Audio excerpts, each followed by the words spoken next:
अल्लाह का करम एकदम ठीक। यार सबसे पहले थैंक यू कि आप बड़ी अर्जेंसी पे एक कॉल पे आ गए। मतलब ये तो ड्रीम टीम होती है यार कि बंदा फ़ौरन बोला और यूं हाजिर। बेहतरीन यार, शुक्रिया। Thank you the, thank you. अच्छा जी, तो सर हम शुरू करते हैं अपना आज का कार्यक्रम। पेपर पास कराएगा भाई तुम्हारा, क्या टेंशन है इसमें। ओके जी। तो हमने अपनी कल की क्लास तक ये सीख लिया था कि भाई आपने इंक्वायरीज़ को कैसे डिज़ाइन करना है और आपने एनालिटिकल प्रोसीजर कैसे डिज़ाइन करना है। जल्दी से बताओ मुझे जल्दी से बताओ तुम लोग कि जब हम एनालिटिकल प्रोसीजर डिज़ाइन करेंगे तो क्या कोई भी शख्स तुम्हें पूरी दुनिया में कहीं एक जगह पे एनालिटिकल प्रोसीजर लिख के दे सकता है, या वो सिचुएशन पे डिपेंड करेगा? जल्दी बताओ।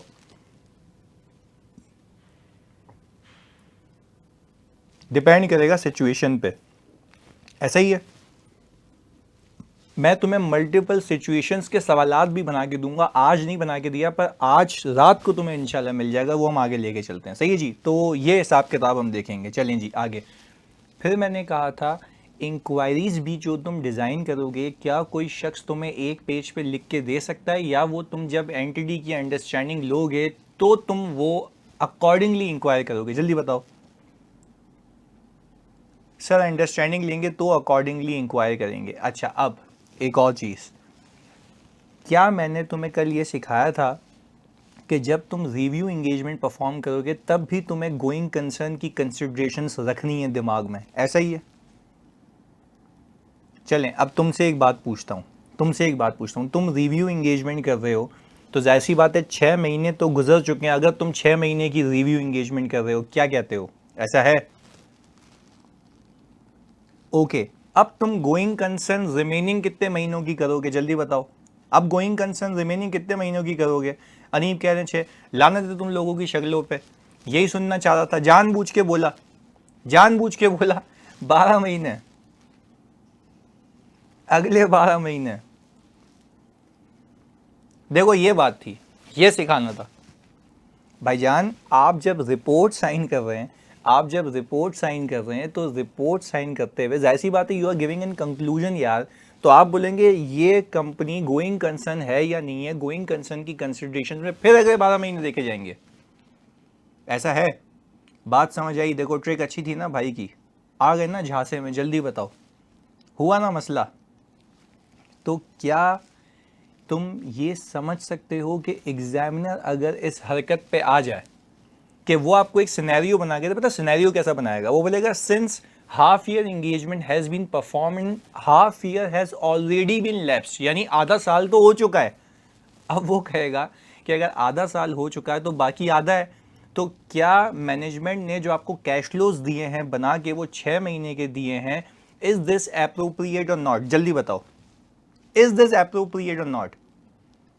मुसब कह रहे हैं नॉट अप्रोप्रिएट। अच्छा, बाकी बच्चे भी कह रहे हैं नॉट अप्रोप्रिएट बिकॉज मिनिमम 12 महीने from the date of reporting, reporting date से मिनिमम 12 महीने। बात समझ आती है? हाँ, अब नहीं भूलना, अब नहीं भूलना, ये बात याद रखनी है आप। चलें जी, यहाँ तक बात क्लैरिटी है? ओके, आगे आ जाओ जी, आगे आ जाओ।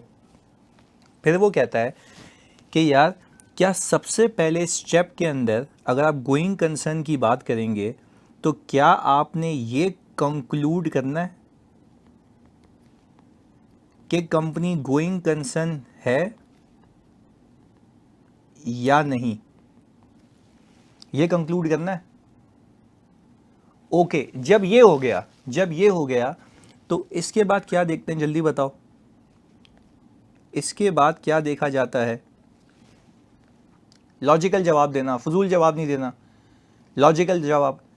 सर इसके बाद ये देखा जाता है जो हम भूल गए हैं कि material uncertainty relating to going concern है या नहीं है।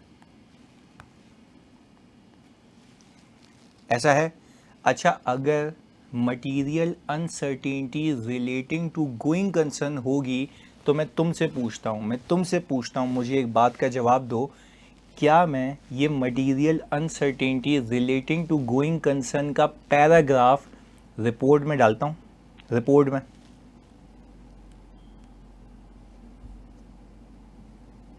ऐसा है। अच्छा, कौन से पैराग्राफ में डालता हूँ, कौन से पैराग्राफ में डालता हूँ? अलग से ओपिनियन के पैराग्राफ में, material uncertainty relating to going concern के पैरा में। अच्छा, अब ज़रा एक स्टेप आगे आते हैं और ये सीखते हैं, जब आप रिव्यू रिपोर्ट देते हैं,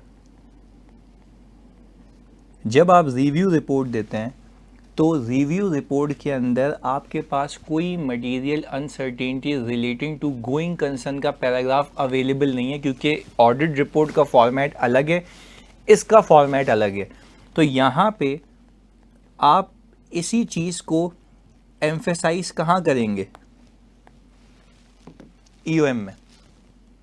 यहाँ पे आप लोग इसी चीज़ को एम्फेसाइज ईओएम में करेंगे। मुझे एक बात बताओ, जब आपने मेरे साथ आइज़ा 570 किया था तो और अगर कोई मटेरियल अनसर्टेनिटी थी तो आप लोगों ने मैनेजमेंट को क्या कहा था कि भाईजान खुदा के वास्ते आप जो हैं मटेरियल अनसर्टेनिटी को डिस्क्लोज करें, ऐसा है?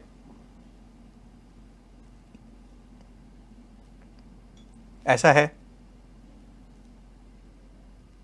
ओके, चलें, मटेरियल अनसर्टेनिटी को डिस्क्लोज करें, बट अगेन तो वो भी तो डिस्क्लोज था ना। पर ऑडिट के अंदर आप उसी चीज़ को रेफर कहाँ पे कराते थे? कौन से पैरा में? ऑडिट के अंदर कौन से पैरा में रेफर कराते थे? जल्दी बताओ।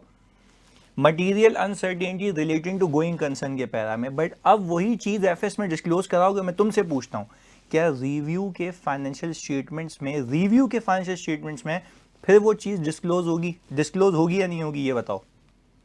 होगी डिस्क्लोज? सर यस होगी, पर again again again again again मैं तुमसे पूछता हूँ, इसको रेफर कहाँ पे कराओगे? रेफर कहाँ पे कराओगे? ईओएम में। पहले बताओ, बेसिक फ़र्क समझ आता है? अगर एग्जामिनर आपको कहे एक पहले पेज पे 5 नंबर का 4 नंबर का फ्री का सवाल दे तुम्हें और तुम्हें बोले कि ये बताओ कि दोनों की ऑडिट में और रिव्यू में क्या क्या फ़र्क है, कुछ फ़र्क बताओ, तो क्या आप ये बता सकते हैं कि मेरी एश्योरेंस का फ़र्क है?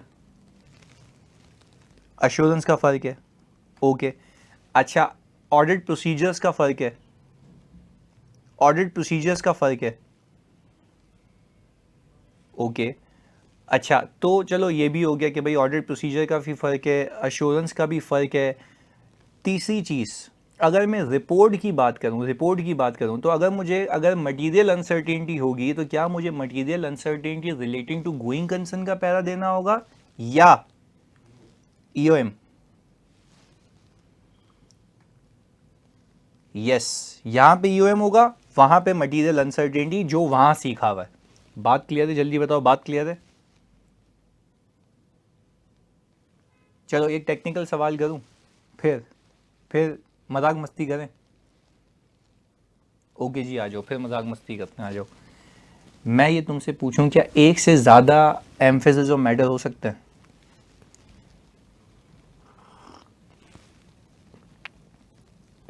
हो सकते हैं? यस, बिल्कुल हो सकते हैं। तो फिर उसको आप 1 2 3 करके बताते हैं। अच्छा, फिर जब पहले कौन सा बताऊं? 1 2 3 करके बताऊंगा तो पहले कौन सा बताऊं जो ज़्यादा सिग्निफिकेंट है, मोस्ट सिग्निफिकेंट, मोस्ट इंपॉर्टेंट? अच्छा, एम्फेसिस ऑफ मैटर की डेफिनेशन थी ना, एम्फेसिस ऑफ मैटर की डेफिनेशन थी ना, याद आ रहा है? Are those matters that are adequately disclosed in the financial statements and those are in the auditor's judgment are most fundamental for understanding of, हाँ जी, for user understanding of, क्या किस चीज़ की अंडरस्टैंडिंग के लिए? फाइनेंशियल स्टेटमेंट्स की। Very good. तो क्या material uncertainty financial statements की अंडरस्टैंडिंग के लिए लाजमी है? वैसे ही पूछ रहा हूँ सर। बिल्कुल लाजमी है, यही तबाह हो जाएंगे, यही तबाह हो जाएंगे। ऐसा है भाई? ओके। अच्छा, फिर वो कहता है कि यार हो सकता है कि मैनेजमेंट ने कोई फिगर निकालने के लिए, कोई अमाउंट निकालने के लिए किसी एक्सपर्ट को रखा हो, कोई फिगर निकालने के लिए, कोई अमाउंट निकालने के लिए किसी एक्सपर्ट को हायर किया हो। तो मैंने कहा सही है, रखा होगा एक्सपर्ट को, क्या उस एक्सपर्ट के काम को रिव्यू कर लूँगा मैं? क्या उस एक्सपर्ट के काम को रिव्यू कर लूँगा, उससे इंक्वायरी कर सकता हूँ? मना है? मना है इंक्वायरी करना? नहीं, मना तो नहीं है, कर लेंगे। अच्छा, तो आपको क्या उस एक्सपर्ट की फील्ड की हल्की फुल्की नॉलेज होनी चाहिए बिफोर इंक्वायरी, या ऐसे ही चले जाओगे मुंह उठा के?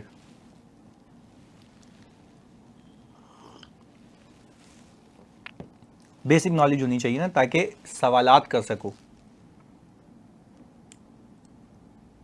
बात समझ आ रही है?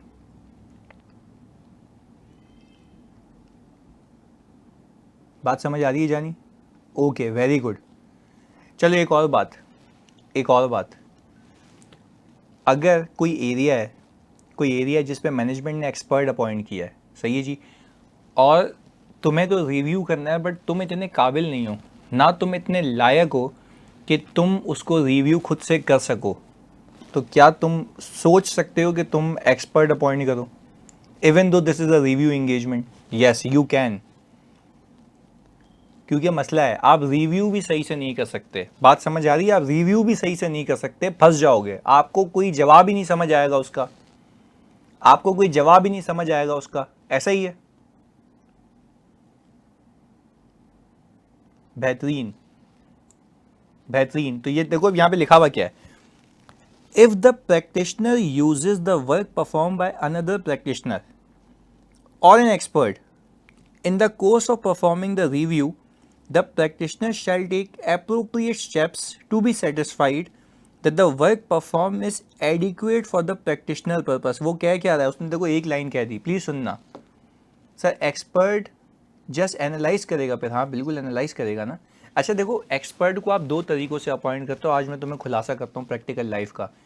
एक्सपर्ट को आप देखो, फॉर एग्जाम्पल मैं तुम्हें एग्जाम्पल देता हूँ, मैं यहाँ पे एक कंपनी का ऑडिट कर रहा हूँ, उसके पास कोई, आई थिंक मुझे याद आ रहा है कि 200 इन्वेस्टमेंट प्रॉपर्टीज़ हैं। कितनी हैं? 200 इन्वेस्टमेंट प्रॉपर्टीज़। आगे सुनो, 200 इन्वेस्टमेंट प्रॉपर्टीज़ के लिए जब मैं रिव्यू कर रहा था, सही जी, तो मुझे बताओ, मैनेजमेंट ने कहा कि हमारी फेयर वैल्यू ऑफ प्रॉपर्टी ये आ रही है। अच्छा, क्या मैं एक्सपर्ट हूँ उस चीज़ का? जल्दी बताओ। नहीं, नहीं हूँ, मुझे नहीं पता कि भाई क्या प्रॉपर्टी की वैल्यू होगी। आगे सुने, मैंने ये किया, मैंने एक एक्सपर्ट अपॉइंट किया, सही जी। जब मैंने उस एक्सपर्ट को अपॉइंट किया तो मैंने उस एक्सपर्ट को बोला कि यार आप इसकी रिपोर्ट लें और इसकी वैल्यू की रीजनेबलनेस को देखें और उससे इंक्वायरी कर लें। तो वो मुझे क्या कह रहा है, यार पूरा मुझसे रीवैल्यू करा दो ना, पूरा शुरू से मैं देखता हूँ, खुद देखता हूँ जाके, मैं इंच टेप नापता हूँ, मैं देखता हूँ कि यार कितने स्क्वायर फीट पे बनी हुई है, बिल्डिंग्स का विजिट करता हूँ कि कितनी लेविश बनी हुई है, उसके हिसाब से वैल्यू निकाल के देता हूँ। मैंने कहा होशियारी नहीं, बिल्कुल होशियारी नहीं, मुझे कौन सी एश्योरेंस चाहिए? हाँ जी, कौन सी एश्योरेंस चाहिए? लिमिटेड। तो क्या मैं उसको लिमिटेड काम के लिए लिमिटेड पैसे दे के लिमिटेड एश्योरेंस पे श्योरिटी ले सकता हूँ? सिर्फ तुमसे पूछ रहा हूँ। तो समझ आई बात? This is how it goes. कैसे मैं उसको अपॉइंट कर सकता हूँ अपने मकसद को पूरा करने के लिए। बात समझ आ रही है? तो मैंने क्या उससे प्रॉपर वैल्यूएशन करवाई, या मैंने उसको ये बोला कि जो उसने वैल्यू करके दिया, जो उसने रिपोर्ट दी है, उसमें अजम्पशंस लिखी हुई हैं, तुम ये देख लो कि तुम्हारे हिसाब से क्या वो अजम्पशन सही है या नहीं है। ऐसा है रिव्यू, एग्जैक्टली। अच्छा, कल को कोई गवर्नमेंट ऑर्गेनाइजेशन या रेगुलेटर इस कंपनी का ऑडिट खोलता है और वो आपको चैलेंज करता है कि यार आपने इसकी प्रॉपर वैल्यूएशन क्यों नहीं कराई, क्या बोलूँगा?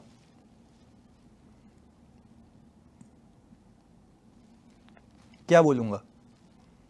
हम बोलेंगे भाई रिव्यू था, लिमिटेड अश्योरेंस थी, तो मैं रीजनेबल पे तो जा ही नहीं रहा था।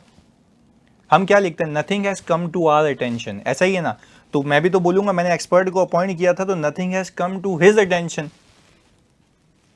चलिए एक और बात पूछूं, ऐसे ही दिल हो रहा है, क्या मैं अपनी ऑडिट रिपोर्ट में उस चसी का नाम ले सकता हूं जिसको मैंने अपॉइंट किया है? नहीं। चलो अगर उसकी वजह से मैं मॉडिफाई कर रहा हुआ, फिर कर सकते हैं आफ्टर कंसेंट, ऐसा ही है? पक्की बात है? परमिशन लेनी चाहिए ना। हाँ ये बात, तो यूवी वाले कॉन्सेप्ट यहाँ पे भी अप्लाई होते हुए दिखते हैं, जल्दी बताओ, मतलब just to refresh it. Exactly, बेहतरीन। चलें जी, अब फिर वो कह रहा है अगर प्रैक्टिशनर को कोई सब्सिक्वेंट इवेंट का पता लगे जिसकी एडजस्टमेंट या डिस्क्लोजर।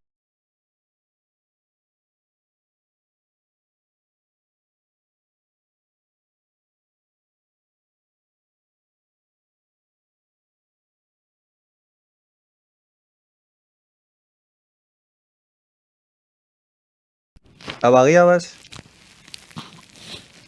ओके।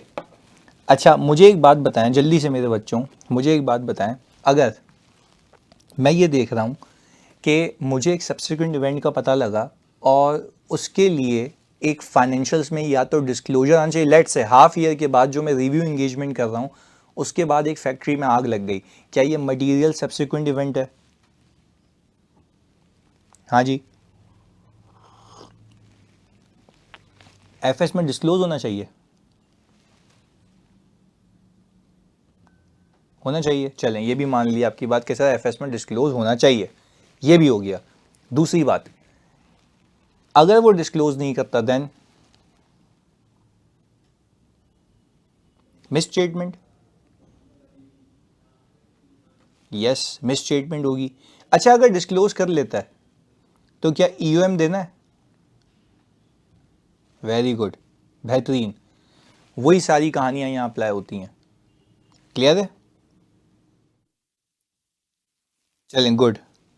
अब हमने कहा कि यार जैसे जब तुम ऑडिट कंक्लूड कर लोगे, ऑडिट कंक्लूड कर लोगे तो ऑडिट को कंक्लूड करने के बाद आप ज़रा उसको बोलेंगे कि भाईजान आप ज़रा मुझे लिख के दें, सही जी, कि आपने अपनी जिम्मेदारियां पूरी की हैं जो कि इंगेजमेंट लेटर में एग्री की गई थी। क्या इंगेजमेंट लेटर में हमने ये कहा था कि आप एप्लीकेबल फाइनेंशियल रिपोर्टिंग फ्रेमवर्क के तहत एफएस बनाएंगे? हाँ जी,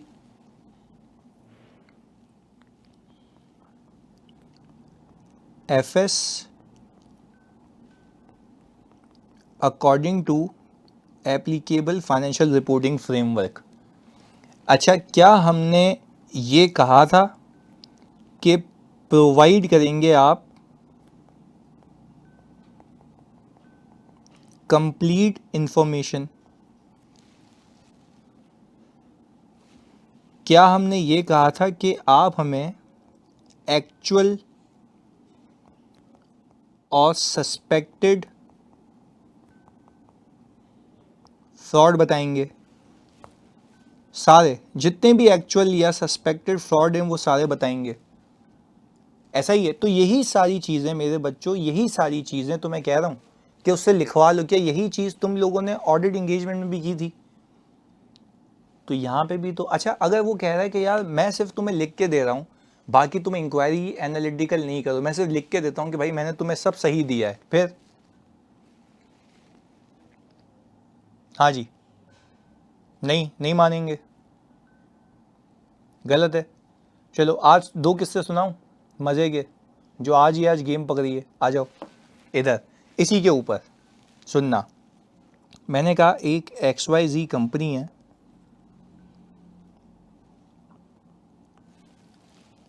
ये कौन है भाई? एक XYZ कंपनी है, प्लीज़ सुनना।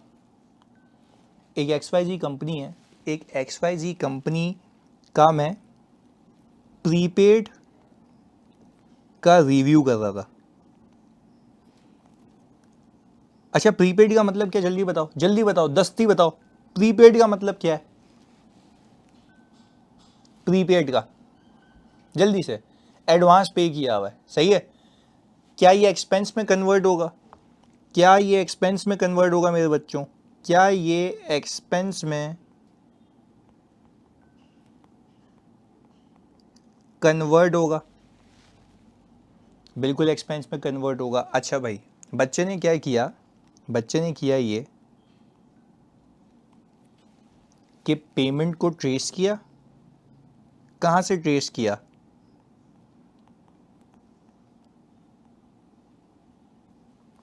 बैंक स्टेटमेंट से, सही है जी। और उसको क्लोजिंग तक लाने के लिए एक्सपेंस जी कैलकुलेट कर लिया, यानी पेमेंट ट्रेस की तो पेमेंट की एंट्री क्या बनी होगी, प्रीपेड, डेबिट और कैश क्रेडिट, यही है। अच्छा, फिर उसने क्या किया होगा, एक्सपेंस डेबिट और प्रीपेड क्रेडिट, क्या उसने ये जो चीज़ है क्या ये रिकैलकुलेट की होगी? हाँ, अब सुनना, मैंने कहा भाई ये प्रीपेड किस बात का है, उसने कहा कि ये लोग पूरे साल का प्रॉपर्टी टैक्स एडवांस में पे करते हैं, प्रॉपर्टी टैक्स पूरी साल का एडवांस में पे करते हैं। मैंने कहा अच्छा, मैंने कहा ज़रा इसको एक काम कर, एक्सेल में काउंट कर कितनी प्रॉपर्टीज़ का है। तो उसने कहा कि भाई 180 प्रॉपर्टीज़ का टैक्स है। मैंने कहा वेरी गुड, मैंने कहा तुमने सबकी पेमेंट्स देख ली? उसने बोला हाँ सर, सैंपल पे मैंने पेमेंट्स देख ली हैं। सैंपल क्यों कर रहा है वो, सैंपल क्यों लगा रहा है, जल्दी बताओ, सैंपल क्यों लगा रहा है? सर वो मतलब सारी तो नहीं चेक करेगा ना, ज़्यादा है ना, सैंपल क्यों, तो 180 है, टाइम लिमिटेशन होती है, इनहेरेंट लिमिटेशन है ना। हाँ अब सुने आगे, गेम तो अब है। मुझे थी एंटिटी की अंडरस्टैंडिंग, मैंने कहा भाई इसकी तो कुल मिला के 3205 प्रॉपर्टीज़ हैं, बाकियों पे टैक्स का है। क्या मैंने कोलैबोरेट किया, क्या मैंने अपनी अंडरस्टैंडिंग को लिंक किया यहाँ से कि कितनी प्रॉपर्टीज़ हैं? मैं तो मतलब ऑब्वियसली मैं बड़ा अवेयर होकर रिव्यू करता हूँ, बिल्कुल एकदम फ्रेश माइंड के साथ। अच्छा, तो यार वो बच्चा कह रहा है कि सर ये तो मुझे पता ही नहीं है कि इस पर भी होना चाहिए। तो मैंने कहा चल एक चांस देख ले, क्या पता हो सकता है कि बाकी प्रॉपर्टीज़ पे प्रीपे नहीं किया हो, एक्सपेंस किया हो, यानी ऐसा भी हो सकता है ना, एडवांस नहीं दिया हो, सीधा एक्सपेंस, यानी आखिर में आके अक्रूवल बुक किया हुआ हो, लाइबिलिटी बुक की हुई है, वो भी नहीं हुआ हुआ, वो भी नहीं हुआ हुआ। अच्छा, फिर मैं मैनेजमेंट के साथ बैठा, मैनेजमेंट के साथ बैठा। अच्छा, आप 3205 प्रॉपर्टीज़ पे आप अज्यूम कर सकते हैं कि बिलियन ऑफ रुपीज़ का टैक्स आ सकता है, billion, I am not saying million, billion of rupees का। मैंने कहा सही है भाई। जब बैठे मैनेजमेंट के साथ तो मैंने मैनेजमेंट को, अच्छा मैनेजमेंट का पहले एक लीगल का बंदा था, कहानी सुनो, मतलब तुम्हें ये इसलिए सुना रहा हूँ कि किस तरीके से मैनिपुलेट करते हैं लोग, आपको लगेगा कि वाकई सच कह रहा है। तो दो लीगल के बंदे थे, दो लीगल के बंदे थे, दो बंदे, सही है जी, ये भी लीगल, ये भी लीगल। हमने तो बात करते हैं, मीटिंग हुई, दो लीगल के बंदे, तीन फाइनेंस के बंदे, एक मैं और एक मेरा एक असिस्टेंट मैनेजर, कुल मिला के हम लोग हो गए 7 लोग एक मीटिंग के अंदर। लीगल का बंदा मुझे कह रहा है कि आपको पता है कि कुछ प्रॉपर्टीज़ हमें गिफ्ट में मिली हैं गवर्नमेंट से, उस पे टैक्स नहीं है। पहला क्लेम, पहला क्लेम सुनना, पहला क्लेम कि कुछ प्रॉपर्टीज़ हमें ट्रांसफ़र हुई हैं गवर्नमेंट से, उस पे टैक्स नहीं लगता, पहला क्लेम ये था। दूसरा क्लेम सुनो, उसकी बात सुनी मैंने पहले, प्लीज़ सुनो तो सही, उसकी बात सुनी मैंने। दूसरा क्लेम क्या है कि कुछ प्रॉपर्टीज़ ऐसी जुरिस्डिक्शन में है, गांव में है, ज़िले में है, जहां पे टैक्स एप्लीकेबल नहीं है। ये दोनों बातें सुनी मैंने उसकी, जल्दी बताओ, सुन ली दोनों बातें? अच्छा, मैं भी सुकून से बैठा, मैंने कहा सही है। अच्छा, मैं जो मेरा असिस्टेंट मैनेजर है वो बेचारा थोड़ा परेशान हो गया कि यार ये तो भंड लग गया, हमें तो पता ही नहीं था सर, और ये कह रहे हैं कि ये तो एग्जाम्प्ट है। मैंने कहा सही है, मैं आपकी बात मान लेता हूँ। दो सुनना, मेरी बात सुनना, गेम सुनो तो आपके भाई ने की क्या, सुनो इधर, ये बड़ा इंटरेस्टिंग किस्सा है, ये यहीं चल रहा है, इस्लामाबाद जो आया हुआ हूँ मैं, इधर सुनो। मैंने उसको कहा, पहले इसको पकड़ा मैंने कहा पहले तू आ, तेरे से बात करते हैं पहले। इसने कहा कि गिफ्ट आती हैं गवर्नमेंट से और वो हम पे एग्जाम्प्ट है। सही है जी। मैंने कहा पहले तू आ जा। मैंने कहा मैं आपसे स्पेसिफिक रिटन रिप्रेजेंटेशन लूंगा, आपसे स्पेसिफिक रिटन रिप्रेजेंटेशन लूंगा जिस पे आपका नाम लिखूंगा रिटन रिप्रेजेंटेशन में कि Mister X Y G has claimed that properties that has been gifted from the government does not carry any tax as per this law and regulation। मैंने कहा वो आप लॉ एंड रेगुलेशन मुझे निकाल के देंगे, आप उस पर सिग्नेचर करेंगे। ये बोला मैंने उसको। इसने उठते के साथ ही सिंपल फाइनेंस वालों को कहा यार ये ऑडिटर मुझसे क्यों सिग्नेचर लेंगे, मेरी जिम्मेदारी तो नहीं है साइन करना, मैं क्यों साइन करूंगा यार, मेरी जिम्मेदारी नहीं है, मैं नहीं करूंगा साइन। तो मैंने कहा फिर कौन ओन करेगा, मैंने फाइनेंस वाले को बोला। मैंने कहा आप ओन करेंगे, मुझे, मैं नहीं हूँ expert, I am not a tax expert, but yes I need a representation. आप मुझे लिख के, अच्छा मैं तो डायरेक्ट एविडेंस मान रहा, बात समझे, मैं डायरेक्ट एविडेंस मान रहा, मैं तो कॉन्ट्ररी पे गया ही नहीं, मुझे पता था उसकी ना लग जाएगी। सुनो, वो दोनों इनकार कर गए। फाइनेंस वाला कह रहा है मैं थोड़ी ना कोई लीगल एक्सपर्ट हूं, आप बताएंगे। वो कह रहा है मैं थोड़ी ना फाइनेंस का जिम्मेदार हूं, आप बताएंगे कितना पोटेंशियल क्लेम है। आपस में लड़ गए, मीटिंग हो गई बंद। फिर मैंने कॉल की, मैंने कहा वापस आओ, एक और मामला है, वो दूसरा वाला बाकी है, ये रहा, प्लीज सुनो, ये रहा। मैंने कहा दूसरा बाकी है, ये रहा कि ये जुरिस्डिक्शन में टैक्स नहीं लगता। अब बात देखें अल्फाजों की वैल्यू कितनी होती है। सुने, अब ऑब्वियसली एक्सपीरियंस से आता है, अल्लाह ने मुझे हो सकता है कि छोटी एज में दे दिया। सुनो दूसरा मामला, मैंने कहा अब तू आ जा बेटा ज़रा, ये बैठा हुआ था शपाटर, मैंने कहा अब तू आ जा, अब आ जा। हाँ ये मसला है, परेशानी है, पर यार अगेन देखो यहाँ पे कोई भी मेरी बात ना वो पर्सनल वाली नहीं होती है। मैं बोलता हूँ जो ट्रू एंड फेयर है वो होना चाहिए। शेयर होल्डर का पैसा लगा हुआ है, आपके जो भी अखराजात हैं, जो भी कायदे कवानीन हैं, जो भी आपके टैक्सेस बनते हैं, वो आज दिखाओ। आखिर में कल को नोटिस आ गया और नोटिस आने के बाद इतनी बड़ी लाइबिलिटी आई तो ऑडिटर से पूछा जाएगा आपने कंप्लीटनेस पे क्या काम किया था। पहले बताओ, बात समझ आती है? तो मैं सिर्फ ऑनेस्टी से काम कर रहा हूं जो मेरा बनता है,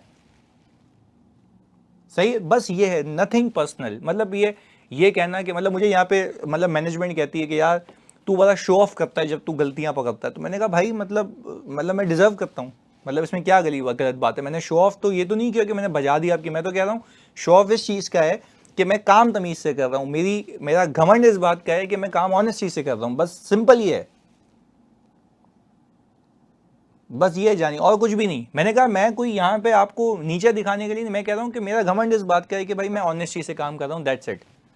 ये लव यू यार। चले अब मुझे एक बात बताओ, दूसरे वाली की बात करें, दूसरी चौरंगी जो बैठी हुई थी मीटिंग में, ऐसा ही है okay.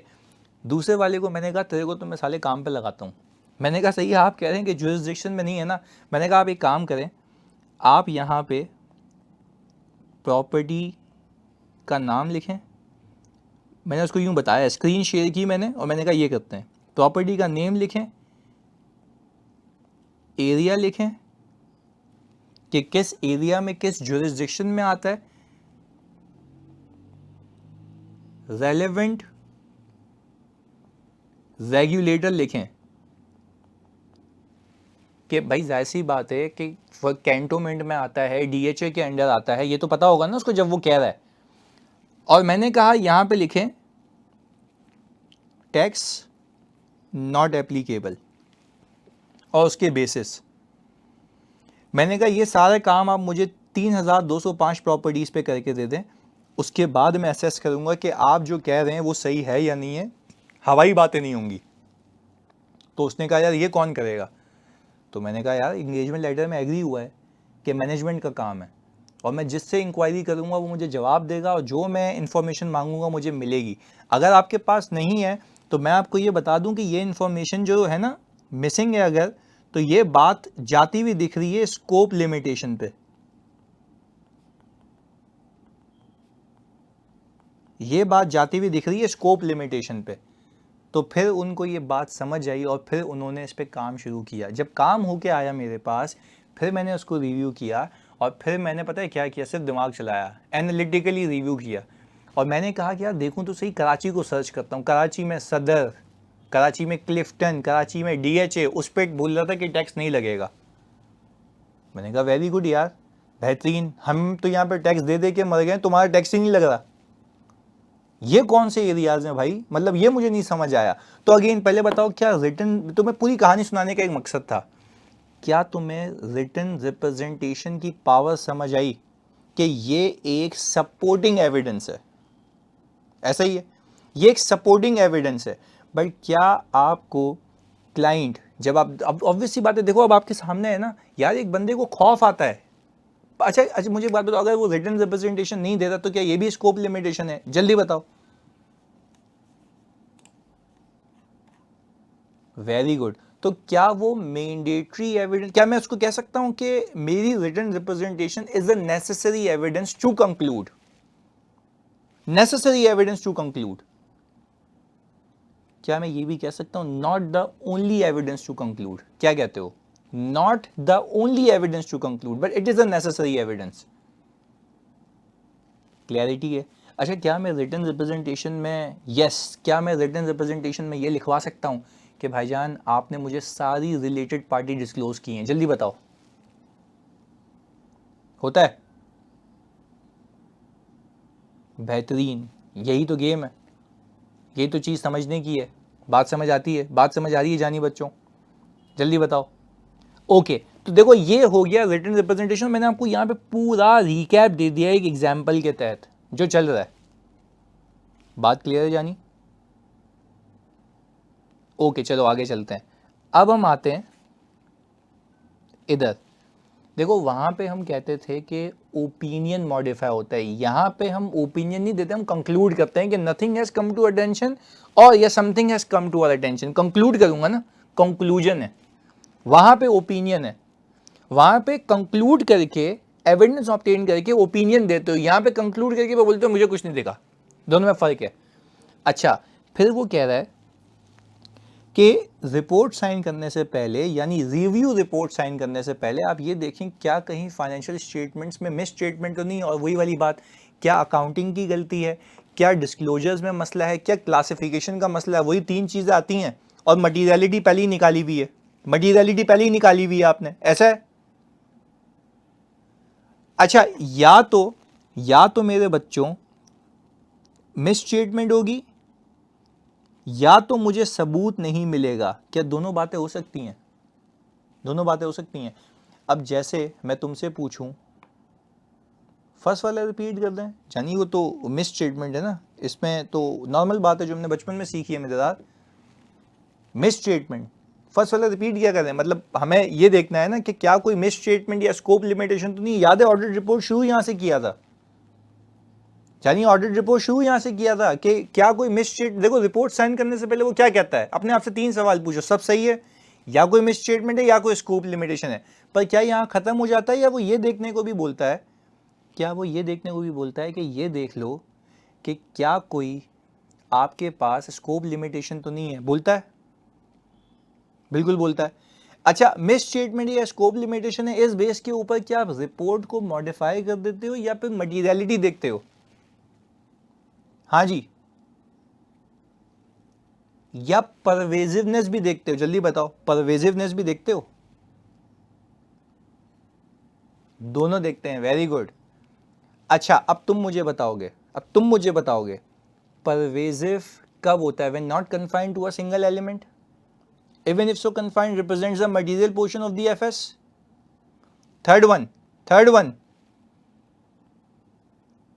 relates to a disclosure that is fundamental for user understanding of the financial statements। याद नहीं है ना चसियों? याद बिल्कुल भी नहीं है, याद बिल्कुल भी नहीं है।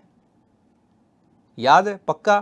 थर्ड याद नहीं था? देखो ये ऑनेस्टी, देखो ये ऑनेस्टी है। थर्ड याद नहीं था सर, इंग्लिश मुश्किल है।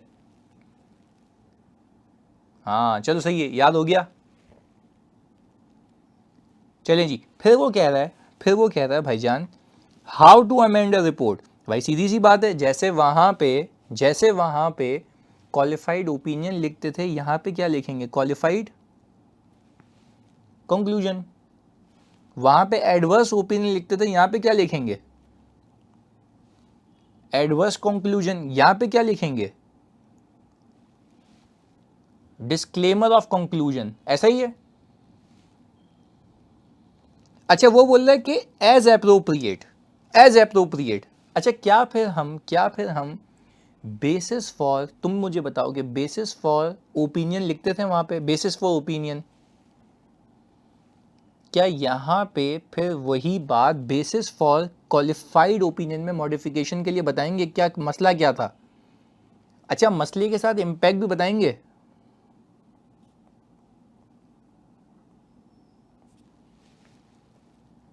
कि अगर वो सही हो जाता, याद करवा रहा हूं वापस, अगर वो सही हो जाता तो profit, cash flow, asset, liability इतने से ऊपर नीचे हो जाते।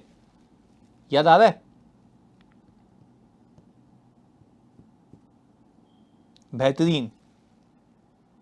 चलें, ये बात समझ आ गई सर। अब देखें, तुम्हारे लिए मैं ये समरी बना के लाया, सीधी सीधी इसकी रिपोर्ट। अच्छा, हो सकता है मतलब I am not sure about it. दो चीज़ें देखो, हमने सब नई चीज़ की है ना, तो ये भी करवा रहा हूँ, इसलिए आज की क्लास भी लगाई थी मैंने। सुनना, हो सकता है कि वो दोनों आपको आपको एक सवाल दे, बोले बताओ differences between the review report and the audit report. Agreed?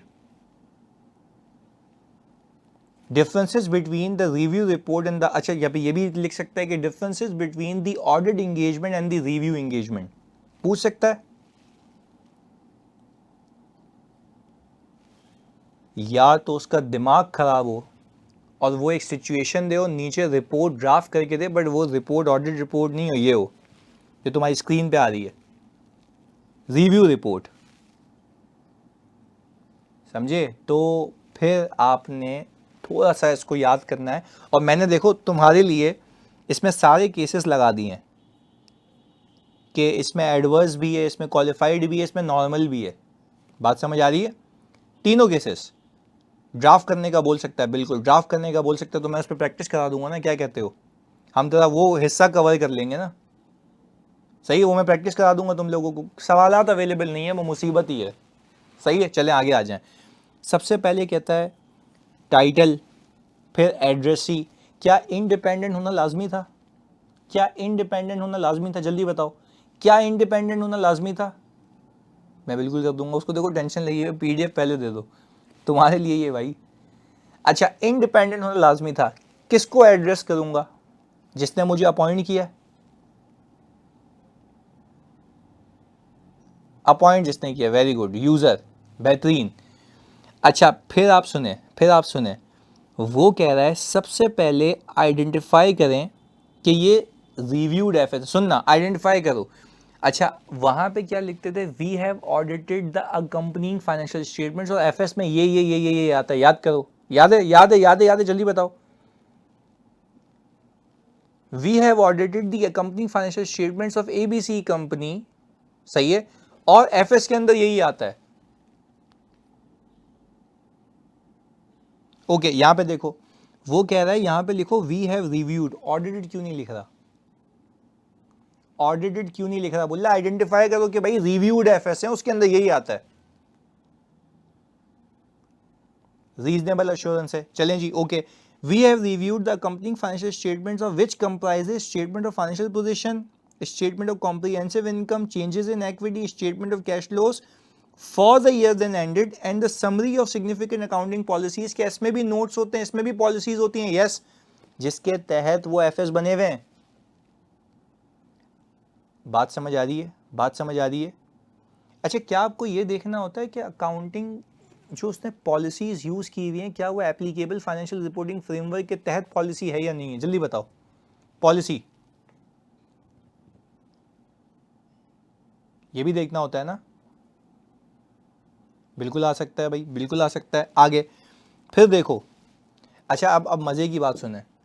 जब ऑडिट रिपोर्ट थी तो सबसे पहले ओपिनियन आ रहा था, याद है? फिर बेसिस फॉर ओपिनियन। यहाँ पे आपने सिर्फ ये ओपिनियन की हेडिंग नहीं है, यहाँ पे आपने सिर्फ ये बोला है कि भाई मैंने रिव्यू किया है फाइनेंशियल स्टेटमेंट्स जिसके अंदर ये चीज़ें आ रही हैं फॉर द ईयर एंडेड ये है।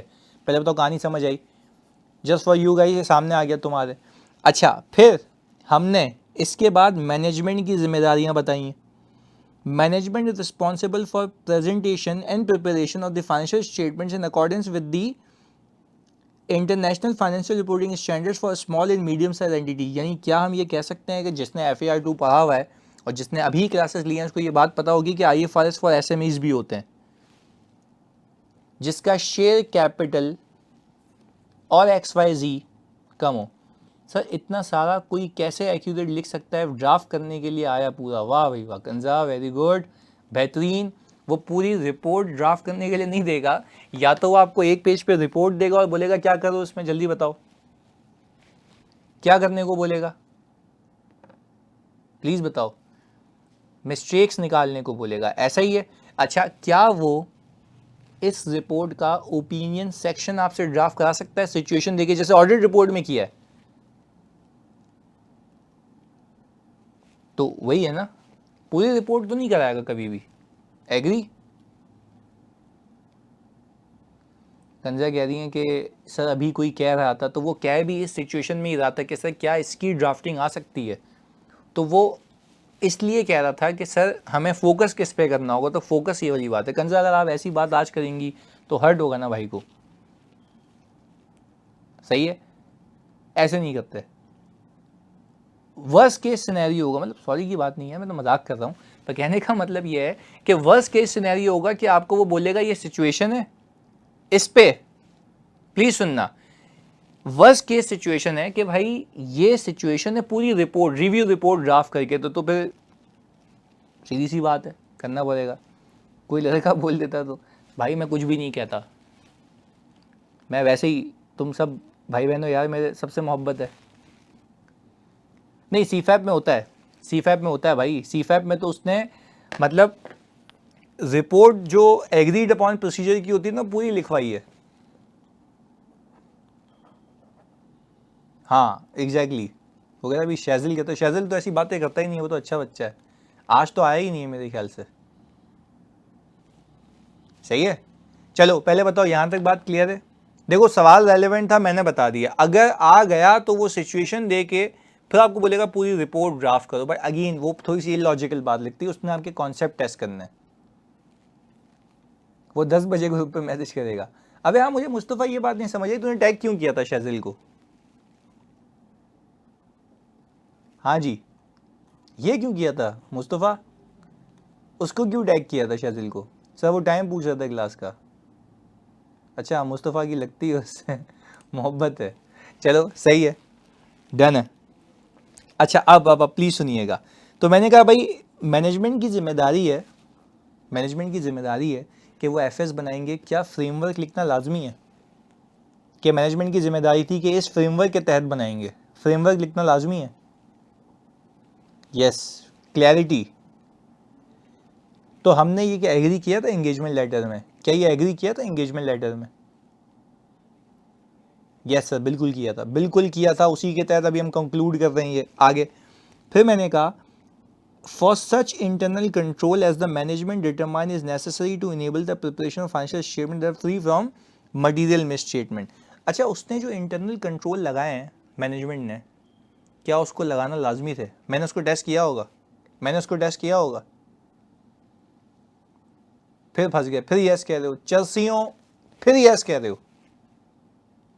अबे यार रिव्यू इंगेजमेंट है जानी, टेस्ट नहीं किया होगा, टेस्ट नहीं किया होगा। हाँ ये ख्याल रखना है, ख्याल रखना है, ये टेस्ट नहीं किया होगा।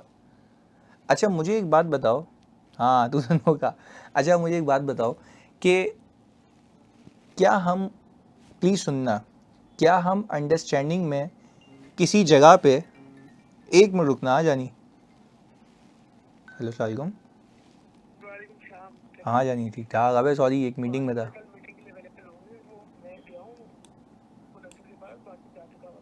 हाँ हाँ।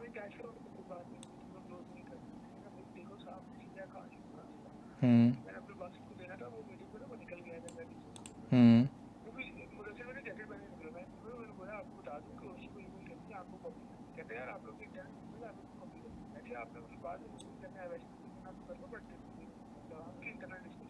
हम्म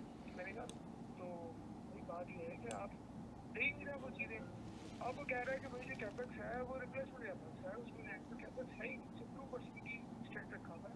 उसमें पॉपुलेशन कवरेज तो नई साइटें तो लगा ही नहीं रहे, हालांकि लास्ट टाइम का कह रहा था वो। हाँ तो बोलो उसको तो अब वैलिडेट नई कराओ, साइटें नहीं तो उसको बोलो मुझे भाई आपने जो बोल दिया हिस्टोरिकली। मैंने कहा यार, मैंने यही बोला, मैंने कहा यार आप देखो बात ये है कि आप ये वर्किंग बनाई है कि नंबर कॉपी पेस्टिंग करी होगी, मतलब हम्म वैसे ही रैंडम नंबर बनाई होगी ना। हम्म अब वो कह रहे हैं कि भाई कल आकाश को बुला ले प्लीज, और 5 बजे जो है ना एक मीटिंग फाइनल कर लें इनसे, चीज़ों के ऊपर जो आखिरी अपनी सही है। अच्छा कल वैसे ओसी के साथ भी मीटिंग है, मैं अवेलेबल हो जाऊंगा, मैं आ जाऊंगा, कोई मसला नहीं है। तो कल हमारी ना इनसे पहले ये बोल देना कि भाई फ़हीम साहब से मीटिंग रख लें और पार्टनर को भी इसमें इनवाइट कर लेंगे, और ये जो आउटस्टैंडिंग इश्यूज़ हैं ना पहले वो डिस्कस करेंगे वहाँ पे। सही है, फिर बोलो आकाश भी आ जाएगा। चलो ये मैं उनको कह देता हूँ। दूसरी चीज वेंडर हम्म लायबिलिटी में हम्म जितना प्रेजेंट वैल्यू का और फ्यूचर वैल्यू का डिफरेंस आता है वो ये हाँ लेके जाते हैं सीडब्ल्यूआईपी में, बट सीडब्ल्यूआईपी नहीं, में पड़ा प्रेजेंट रहता है, वैल्यू पीपी में कभी का, नहीं नहीं प्रेजेंट फ्यूचर वैल्यू। वैल्यू हाँ सही है। Future value. पीपी में क्यों लेके जाते हैं? देखिए अगर मैं एक एसेट परचेज कर रहा हूँ, उस एसेट के बेस पे मेरी एक्चुअल लायबिलिटी आज की डेट में बनेगी एसेट कॉस्ट फेयर नहीं, वैल्यू अब पे। फॉर एग्जांपल, हाँ आप यूँ सुनो ना कि फॉर एग्जांपल 100 रुपये फ्यूचर लाइबिलिटी थी या 120 थी, मैंने उसकी प्रेजेंट वैल्यू ली 100 आ गई, वो 100 से लाइबिलिटी क्रेडिट करके पीपी डेबिट कर दिया होगा, ऐसा ही है। हाँ हाँ सही है, और फिर सब्सिक्वेंटली इंटरेस्ट एक्सपेंस बुक कर रहा होगा। हाँ। सही है। लेकिन मसला है ना, मसला लोचा यहाँ पे ये है कि ये जाहिर है कि फिक्स्ड एसेट तो डेबिट हो रहा है, बट सीडब्ल्यूआईपी का कोड डेबिट हो रहा है 100 में से। CWIP का हो रहा है क्या, वो रेडी हो चुका है एसेट? देखो तुम्हें इसमें कंसिडर ये करना पड़ेगा। देखिए अभी आगे बात तो कंफर्म करना चाहिए, हाँ हाँ हाँ देखिए अभी एक प्रोसेस है तो सीडब्ल्यूआईपी में जाना चाहिए, पीपी सही में है। अभी जाना ही नहीं, पीपी में तब जाना चाहिए जब वो कैपिटलाइज हो रहा होगा। सही है ये बिल्कुल। बात तो हम अपनी मतलब वो बेस लाइन वहाँ पे देखते हैं, लेकिन सही है। मसला ये है कि ये जो वेंडर लायबिलिटी का फ्यूचर वैल्यू प्रेजेंट वैल्यू का डिफरेंस है, ये हम्म पीपी में कैपिटलाइज हो ही नहीं रहा, वापस लॉन्ग टर्म वेंडर लायबिलिटी में आ जाता है अगले साल, क्योंकि ये अलग से पड़ा रहता है सीडब्ल्यूआईपी में। नहीं वो तो सही इसी है, वजह से वो तो सही है, पर देखो। देखिए मैं आपको थोड़ा सा कहता हूँ, आपने 120 रुपये कहा, हाँ हाँ जैसे जो कि हमारी 1 दिसंबर को लाइबिलिटी अराइव हुई है, 1 दिसंबर को 120 रुपये, सही है। ठीक है।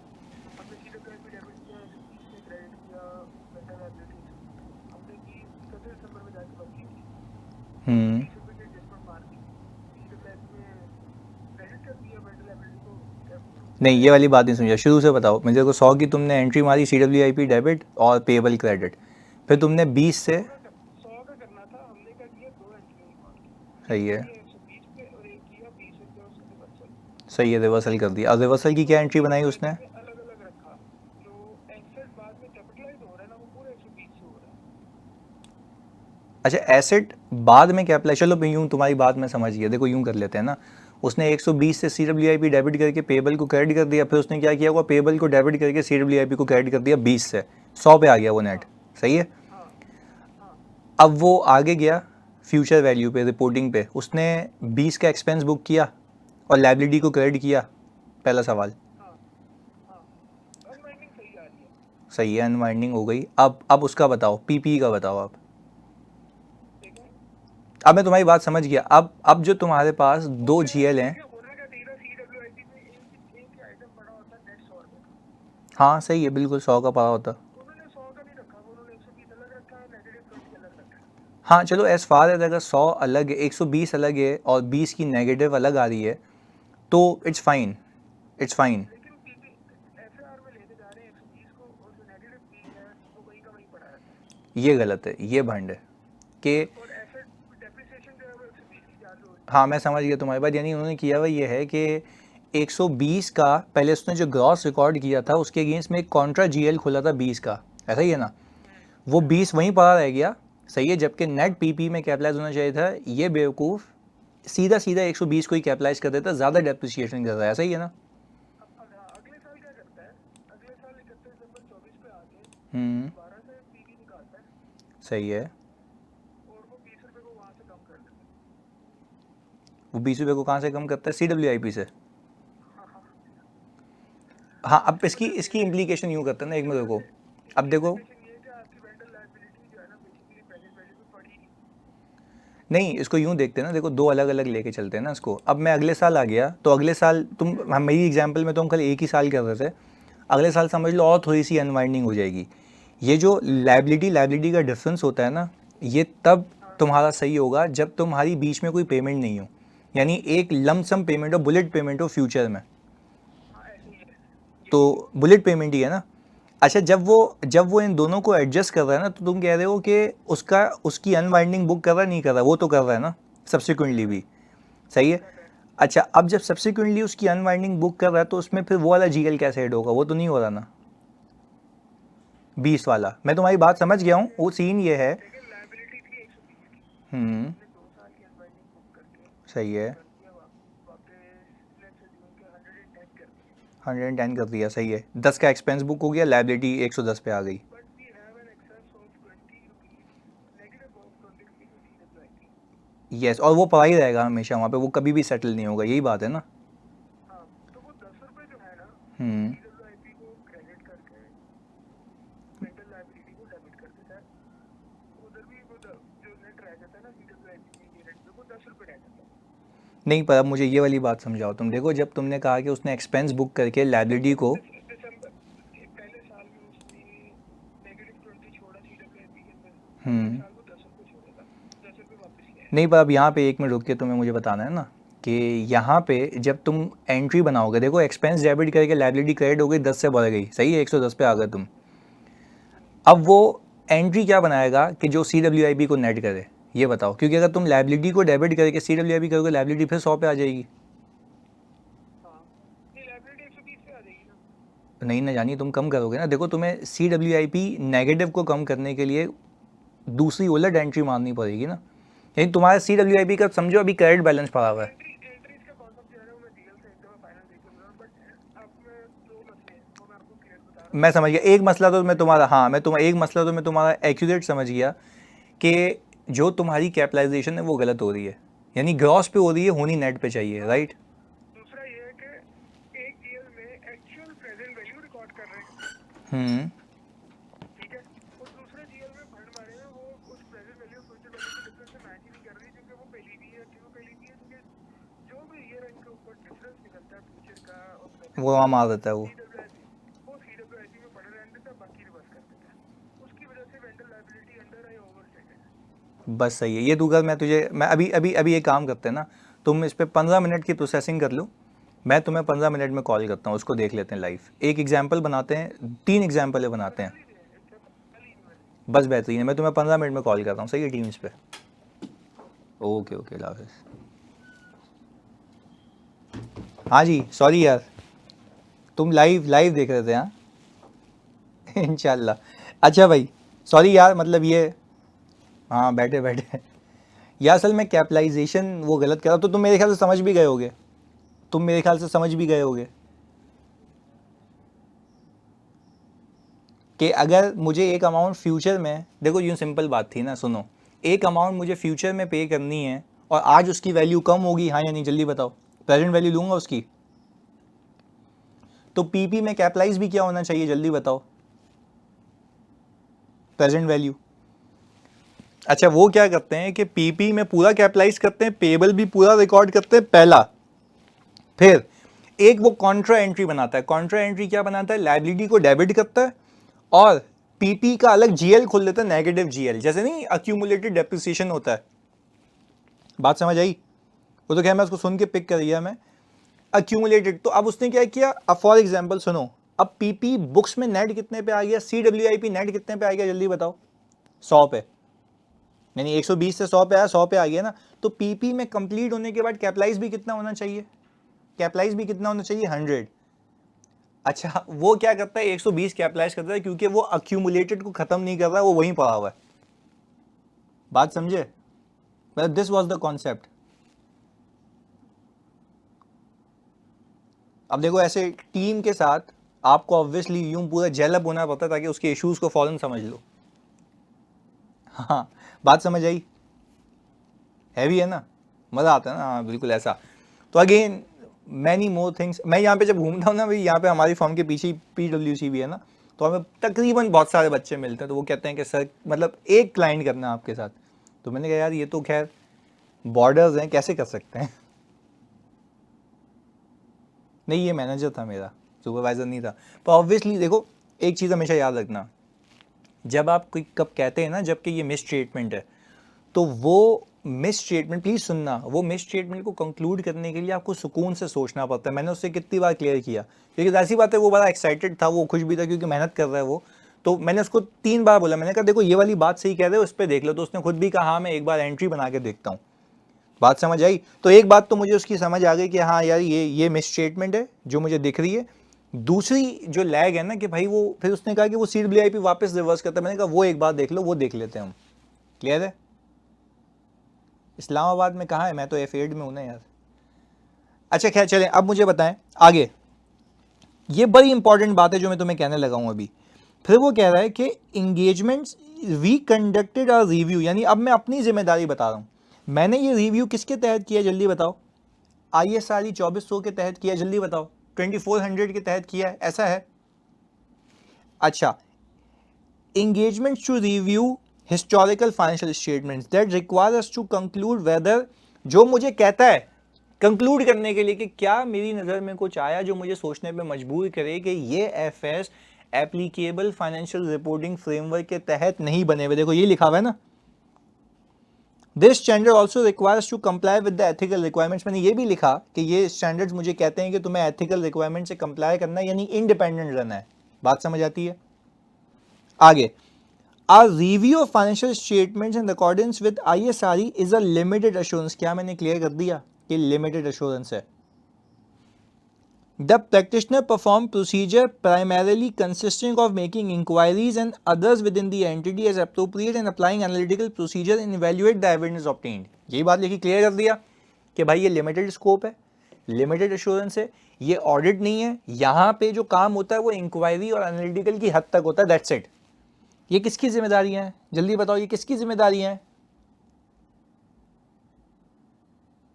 प्रैक्टिशनर की। Very good, okay. The procedure performed in a review are substantially less than performed in audit conducted in accordance with Aiza.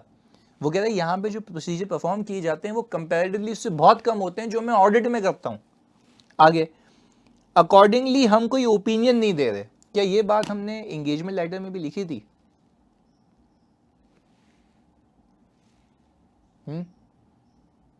लिखी थी, बिल्कुल लिखी थी। अच्छा देखो, एनालिटिकल से अगर तुम्हें रिस्क सामने आ जाता है या तुम्हें कोई भंड पता लग जाता है तो वो जाहिर सी बात है तुम उस पर काम तो करोगे ना भाई, उस पर तो काम करना बनता है ना, उस पर तो मना नहीं है ना। बट वो कह रहा है उससे आगे कुछ नहीं करना। बात समझ आती है? चलें आगे, फिर देखें सीधा कंक्लूजन। इसमें आपने कहीं बेसिस फॉर कंक्लूजन देखा? बेसिस फॉर कंक्लूजन देखा? नहीं, बेसिस फॉर कंक्लूजन नहीं है, सीधा कंक्लूजन सबसे आखिर में आता है। फिर वो कहता है based on the review nothing has come to our attention that causes us to believe that the FS do not present fairly in all material respects और do not give a true and fair view of the financial position of the company and of its financial performance and cash flow for the year then added in accordance with the, जो भी इसका framework था। बात समझ आती है? तो इसमें बेसिस फॉर कंक्लूजन नहीं लिखा गया, ना लिखा जाता है। अच्छा, अब अगर मैं सिर्फ फर्क सिखाऊं तुम्हें, बाकी सब सेम होगा, पर ये देखो क्या लिखा हुआ है। अपनी जिम्मेदारियों के बाद क्या लिखा हुआ है? हाँ, इधर एंड में आता है। अपनी जिम्मेदारियों के बाद क्या लिखा हुआ है? अपनी जिम्मेदारियों के बाद ये देखो, अपनी जिम्मेदारियों के बाद क्या लिखा हुआ है? प्रैक्टिशनर रिस्पॉन्सिबिलिटी का basis for qualified opinion, conclusion sorry. और उसके बाद क्या लिखा हुआ है? Qualified conclusion. देखो ये रहा, based on a review except for the effects. मैं पॉसिबल इफेक्ट्स क्यों नहीं लिख रहा? मैं पॉसिबल इफेक्ट्स क्यों नहीं लिख रहा? हाँ जी सर, मैं पॉसिबल इफेक्ट्स क्यों नहीं लिख रहा? सर मटेरियल मिसस्टेटमेंट है, स्कोप लिमिटेशन नहीं है। पहले बताओ, फर्क समझ आता है मेरे बच्चों? फर्क समझ आता है? क्लैरिटी है? पक्की बात है? ये दे दूं तुम लोगों को, रीड कर लोगे? बिल्कुल सिंपल है, सिर्फ तुम लोगों के लिए समराइज कर दिया है मैंने। ओके, तो मतलब फाइनली ये मतलब इतनी मेहनत के बाद, इतनी सारी चीज़ें करने के बाद सिर्फ एक ही चीज़ है जो क्वालिटी कंट्रोल है, सही जी, वो मैंने आपको बोला था, रिक्वेस्ट की थी कि बड़ा सिंपल है, वो मैं आपको रिकॉर्डिंग दे दूंगा, वो देख लेना, आधे घंटे में हो जाएगा तुम्हारा। सही है। तो अगेन ये सफ़र ख़त्म नहीं हुआ, अभी पूरा 1 महीना है हमारे साथ का, क्योंकि गुड बाय बहुत मुश्किल वाला, दिल भर आने वाला तो तब होगा जब वो फैब का महीना ख़त्म होगा। सही है जी। अब हमें क्या करनी है, अब हमें करनी है प्रैक्टिस, सारे टॉपिक एंड। डॉक्यूमेंटेशन वाला तो चैप्टर दे दिया था ना मैंने, डॉक्यूमेंटेशन वाला दिया नहीं है मैंने? अच्छा, ये वो भी दे देता हूँ, वो देख लेना, बस सिंपल डॉक्यूमेंटेशन है, मैंने वैसे ही तुम्हें सिखा दिया है कि डॉक्यूमेंटेशन कैसे होती है, मैं तुम्हें दे दूंगा, वो सिर्फ और सिर्फ थियोरेटिकल है। सही है, उस पर प्रैक्टिस मैं खुद कराऊंगा, ये मेरा प्रॉमिस है। सही है। बाकी मेरा दिल जानता है, मैंने बहुत ही ज़्यादा इंसाफ किया है सब्जेक्ट के साथ, मतलब इंसाफ तो दूर की बात है, मतलब कोई और वर्ड होता तो वो किया है। सही है, ये मुझे पता है। दिल उदास नहीं करना जानी, अब तो मतलब हम तो साथ है ना हमेशा। सही है, whether in firm, whether in your practical life, whether you want to ask anything, I am always available. But असल सफ़र तो मैं अब शुरू करूँगा, मैं जितना पागल होकर तुम्हें प्रैक्टिस कराऊंगा वो तुम्हारी सोच है, वो तुम्हारी सोच है। सही है, that will decide your destiny, कि तुम कितने पानी में हो, तुम्हें कितना आता है। सही जी। तो हम एक शेड्यूलर बनाएंगे जिसपे मैं तुम्हें बताऊंगा कि आज के दिन ये सवालात में होगा, आज के दिन ये टॉपिक से आएगा। सही है जी। तो अब हम ये करेंगे कि भाई हमें ये देखना होगा कि इस टॉपिक से ये चीज़ें, इस टॉपिक से ये चीज़ें आनी है, ताकि आप पहले से रिवाइज करके आएँ और हम उसकी अकॉर्डिंगली प्रैक्टिस करें। सही है जी, बात समझ आती है जानी? हाँ। तो अब बहुत सारे बच्चे मुझसे पूछते हैं कि sir what is the onward strategy, plan भी बना के दूंगा, what is the onward strategy, discuss कर लें उस पर, 5 मिनट लगा लें।